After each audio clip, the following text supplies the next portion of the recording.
किसी ने बड़ी कमाल की बात कही है कि इंसान का पतन उस समय शुरू हो जाता है जब वह अपनों को गिराने के लिए गैरों का सलाह लेना शुरू कर देता है। नमस्कार, आप लोगों के लिए एक छोटी सी कहानी हम लेकर फिर हाजिर हैं। ये कहानी है एक बड़े से शहर में 3 भाई रहते थे एक ही घर में।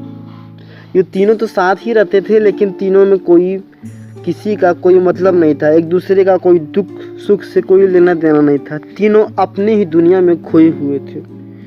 उन्हें किसी और की परवाह ही नहीं थी। अचानक एक दिन उसके छोटे वाले भाई, जो 3 भाई थे उसमें से छोटे वाले भाई का एक बच्चा आधी रात को जग गया और एकाएक जोर जोर से रोने लगा।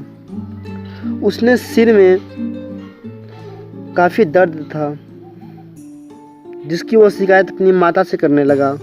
रात काफ़ी हो गई थी, सारी दुकानें बंद हो चुकी थी। ऐसे में दवा देना मुश्किल था। तो उस बच्चे के माता पिता ने उसे अपने पूरी तरीके से खूब बहलाने की कोशिश की, चुप कराने का प्रयास किया, लेकिन उनका यह सारा प्रयास बेकार हो गया। वह अभी भी रो ही रहा था कि उसके और सारे भाई भी जाग उठे। तीनों भाई भी वहाँ जागते थे, उठ गए, लेकिन कोई मदद के लिए आगे नहीं आया। वही घर के सामने एक छोटी सी झोपड़ी थी। उसमें एक बूढ़ी उम्र की महिला थकी मदी सो रही थी। अचानक उसने बच्चे के रोने की आवाज़ सुनी, परंतु वो अपनी आंखें खोलने की इच्छा नहीं हो रही थी। लेकिन उसने सोचा कि अगर बच्चे का दर्द राहत मिल जाता है तो सभी लोग चैन से सो सकेंगे। उसने तुरंत आलस्य को त्याग करके बच्चे की माँ को आवाज़ लगाई। ठंड लगने के कारण बच्चा रो रहा है, यह ले जाओ काढ़ा और इसे पीते ही आपका बच्चा सही हो जाएगा। बुढ़िया की आवाज़ सुन करके बच्चे की माँ उस बुढ़िया के पास गई और झिझकते हुए वहाँ से काढ़ा ले गई। अपने बच्चे को पिला दिया।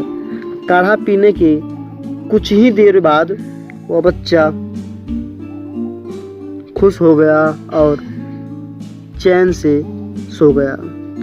तो दोस्त, इस छोटी सी कहानी से हमें शिक्षा ये मिलती है कि आलस्य त्याग कर ही किसी दूसरे की मदद की जा सकती है।